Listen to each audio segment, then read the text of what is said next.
Bismillahirrahmanirrahim. Assalamualaikum warahmatullahi wabarakatuh. Alhamdulillahi rabbil alamin. Wabihi nasta'in ala umurid dunya waddin. Wassalatu wassalamu ala ashrafil anbiya'i wal mursalin Sayyidina Muhammadin wa ala alihi wa sahbihi ajma'in, amma ba'du. Bapak-bapak, ibu-ibu jamaah salat isya dan tarawih Masjid Ruhama yang dimuliakan Allah Subhanahu wa ta'ala, puji serta rasa syukur marilah senantiasa kita panjatkan kehadirat Allah Subhanahu wa ta'ala atas segala nikmat yang Allah berikan kepada kita. Salawat teriring salam semoga Allah sampaikan, Allah curahkan kehadirat baginda Nabi besar Muhammad sallallahu alaihi wasallam beserta para sahabat, keluarga dan para pengikutnya hingga akhir zaman kelak. Bapak-bapak, ibu-ibu jamaah yang dimuliakan Allah Subhanahu wa ta'ala, salah satu perintah dari Allah Subhanahu wa ta'ala kepada kita hambanya adalah kita diperintahkan untuk istiqamah dalam beribadah kepada Allah Subhanahu wa ta'ala. Allah Subhanahu wa ta'ala berfirman, fastaqim kama umirta, istiqomahlah engkau sebagaimana engkau diperintahkan untuk itu. Itulah perintah Allah berupa istiqomah kepada kita dalam beribadah kepada Allah Subhanahu wa ta'ala. Hadirin jamaah yang dimuliakan Allah Subhanahu wa ta'ala, lalu apa makna istiqomah tersebut? Istiqomah Bapak Ibu bukan berarti ikatan suami takut istri di rumah, bukan. Kalau kepanjangannya itu yang senang ibu-ibu. Juga istiqomah bukan berarti istri 3 dikontrakin rumah, bukan. Kalau kepanjangannya itu yang senang bapak-bapak. Apa makna istiqomah? Istiqomah itu luzumut ta'ah, senantiasa taat tunduk patuh kepada Allah kapanpun dan dimanapun kita berada. Itulah makna istiqomah. Jika orang ibadahnya istiqomah kepada Allah Subhanahu wa ta'ala, maka Allah akan janjikan dengan berbagai macam janji yang luar biasa akan diberikan oleh Allah. Di antaranya adalah firman dari Allah Subhanahu wa ta'ala di dalam Al-Quran surah Fussilat ayat ke-30. Allah Subhanahu wa ta'ala berfirman, a'udzubillahi minasyaitonir rajim, innal ladzina qalu rabbunallahu tsumma istaqamu tatanazzalu alaihimul malaikatu alla takhafu wa la tahzanu wa abshiru bil jannati allati kuntum tu'adun. Apa kata Allah Subhanahu wa ta'ala? Sesungguhnya orang-orang yang mengatakan Tuhan kami adalah Allah, lalu dia istiqomah ibadahnya kepada Allah, terus ibadah tidak berhenti kepada Allah, apa yang Allah akan berikan balasan kepadanya? Tatanazzalu alaihimul malaikatu, akan turun, akan datang kepada mereka para malaikat. Hadirin Bapak Ibu jamaah yang dimuliakan Allah Subhanahu wa ta'ala, memahami ayat ini harus membaca tafsirnya. Sebab kalau kita hanya membaca tekstual ayatnya, agak sulit kita memahami ayat tersebut. Allah Subhanahu wa ta'ala berfirman, orang-orang yang beriman lalu istiqomah ibadahnya kepada Allah, akan Allah turunkan kepada mereka para malaikat. Kata Allah seperti itu. Bapak Ibu, saya yakin Bapak Ibu yang hadir malam ini, insya Allah orang-orang yang istiqomah ibadahnya kepada Allah Subhanahu wa ta'ala. Dari mana saya tahu? Dari awal pertama saya ceramah di Masjid Ruhama, ketika masih zamannya kakek saya masih ada, Bapak Haji Mujitaba, itu wajah-wajah yang hadir ya ini semua. Betul Pak? Berarti Bapak Ibu termasuk orang-orang yang istiqomah. Pertanyaan saya, Allah Subhanahu wa taala menjelaskan, orang-orang yang beriman dan istiqomah ibadahnya kepada Allah akan Allah turunkan kepada mereka para malaikat. Pertanyaan saya, Bapak Ibu pernah kedatangan malaikat apa enggak?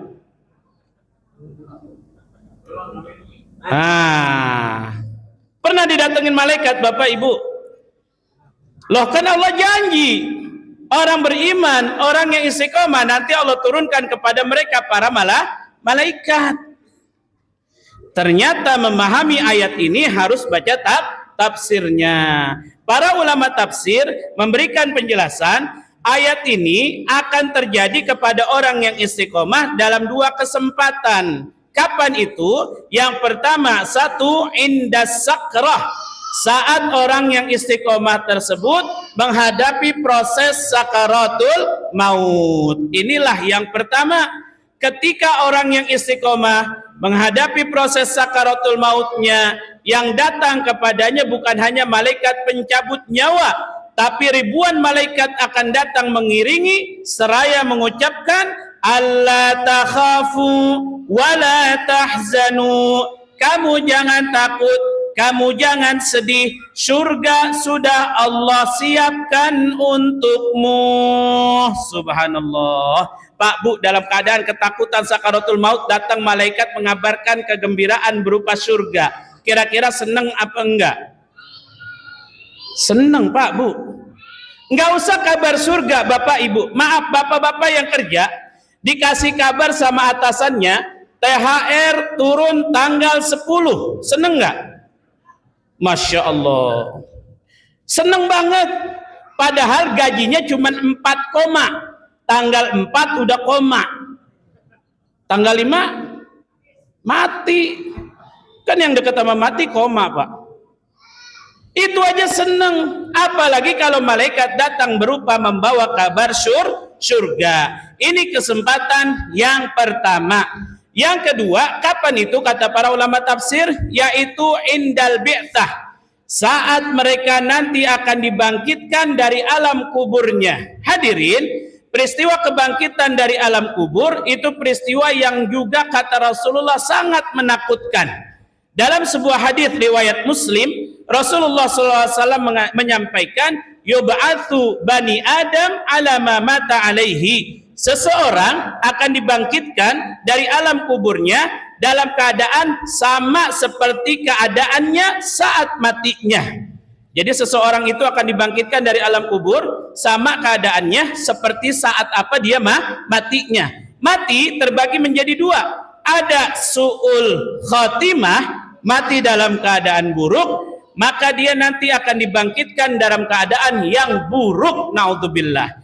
Tapi ada juga mati yang namanya husnul khotimah, mati dalam keadaan baik. Apa contoh mati dalam keadaan baik? Mati lagi sholat. Ada Pak Bu orang meninggal lagi sholat? Ada banyak.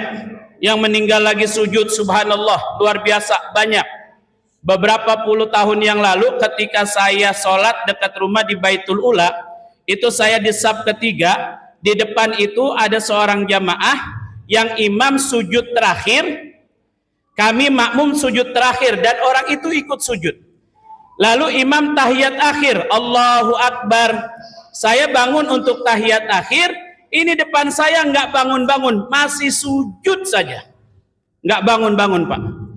Dalam hati saya, kalau ini sampai terjadi, inilah orang yang pertama meninggal dalam keadaan sujud di Masjid Baitul Ula.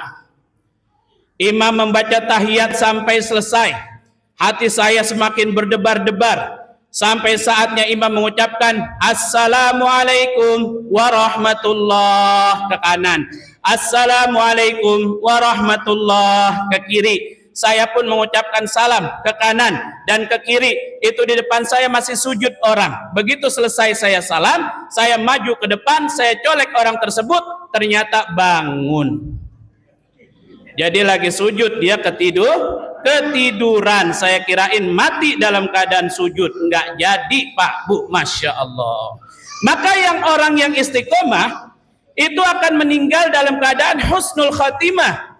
Ketika dia dalam keadaan husnul khatimah, maka dibangkitkan dari alam kubur dalam keadaan husnul bi'tsah. Apa bangkitnya dari alam kubur keadaannya? Datang ribuan malaikat seraya mengatakan, alla takhafu wa la tahzanu wa abshiru bil jannati allati kuntum tu'adun. Kamu jangan takut, kamu jangan sedih. Surga sudah Allah siapkan untukmu. Itulah buah daripada istiqomah. Bahkan tidak cukup sampai di situ. Allah Subhanahu wa taala memberikan balasannya kepada orang-orang yang istiqomah. Nahnu auliyaukum fil hayati dunya wa fil akhirah. Kamilah yang akan menjadi penolongmu, wahai orang-orang yang istiqomah, baik ketika engkau hidup di dunia maupun nanti di akhirat. Jadi siapa yang istiqomah, yang nolong mereka adalah Allah Subhanahu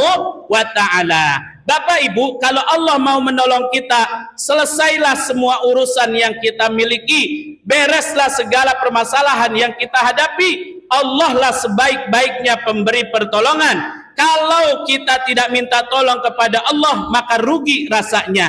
Tapi kalau kita minta tolong kepada manusia, maka kita banyak kecewa. Tapi kalau Allah mau menolong, Allah pasti kasih jalan untuk berikan pertolongan kepada kita hambanya. Minta tolong sama tetangga, tetangga nggak mau nolongin, ada tetangga yang lain. Betul Pak?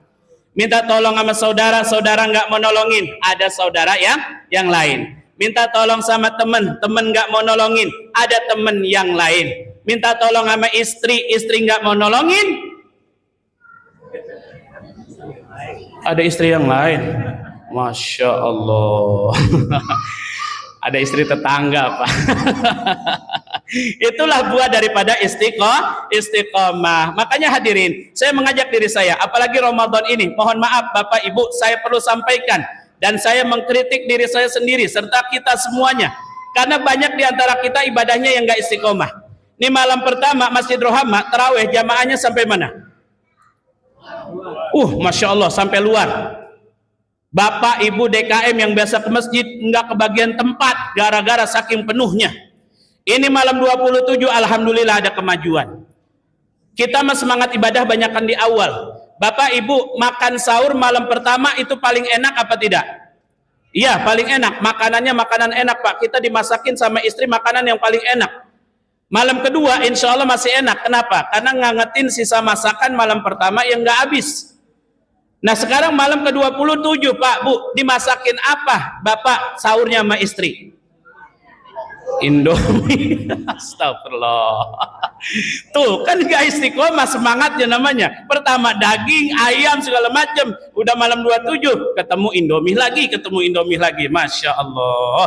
Maka istiqomah jalan terbaik. Terakhir penutup ceramah saya, karena siapa yang tidak istiqomah ibadahnya, mereka dicela oleh Allah. Allah Subhanahu wa taala berfirman, wa minan nasi may ya'budullaha ala harf fa in asabahu khairun itma'anna bi wa in asabathu fitnatun inqalaba ala wajhi khasirat dunya wal akhirah dzalika huwal khusranul mubin. Kata Allah, dan di antara sebagian manusia ada yang beribadah kepada Allah dengan penuh keraguan. Jika mereka mendapatkan banyak harta, banyak rezeki, mereka rajin ibadah kepada Allah. Tapi jika mereka mendapatkan musibah, mereka tinggalkan ibadahnya kepada Allah. Na'udzubillah. Dapat rezeki rajin ibadah. Saat musibah dia tinggalkan ibadahnya kepada Allah. Apa balasan dari Allah? Khasirat dunya wal akhirah. Mereka rugi dunia, mereka rugi akhirat. Dzalika huwal khusranul mubin. Itulah kerugian yang nyata dari Allah untuk mereka. Kenapa mereka rugi? Tidak istiqomah ibadahnya kepada Allah Subhanahu wa ta'ala. Terakhir, saya doakan di malam ke-27 ini, banyak para ulama mengatakan malam 27 adalah malam Lailatul Qadar. Saya doakan Bapak Ibu jamaah Masjid Rohama, semoga menjadi orang-orang yang istiqomah dalam ibadah. Semoga saya doakan semua hidupnya berkah. Pak Bu Amin yang semangat lagi didoain. Semoga hidupnya berkah, rizkinya nambah, bisa haji, bisa umroh ke Mekah, bisa wukuf di padang Arafah, bisa sa'i bainas Safa wal Marwah, bisa mabit di Muzdalifah, pulang haji, pulang umroh rizkinya berlimpah, punya rumah yang megah, punya mobil yang mewah, punya anak yang soleh dan solehah, bapak-bapak istrinya nambah. Amin amin ya rabbal alamin. Terima kasih, mohon maaf, billahi taufiq wal hidayah. Wassalamualaikum warahmatullahi wabarakatuh.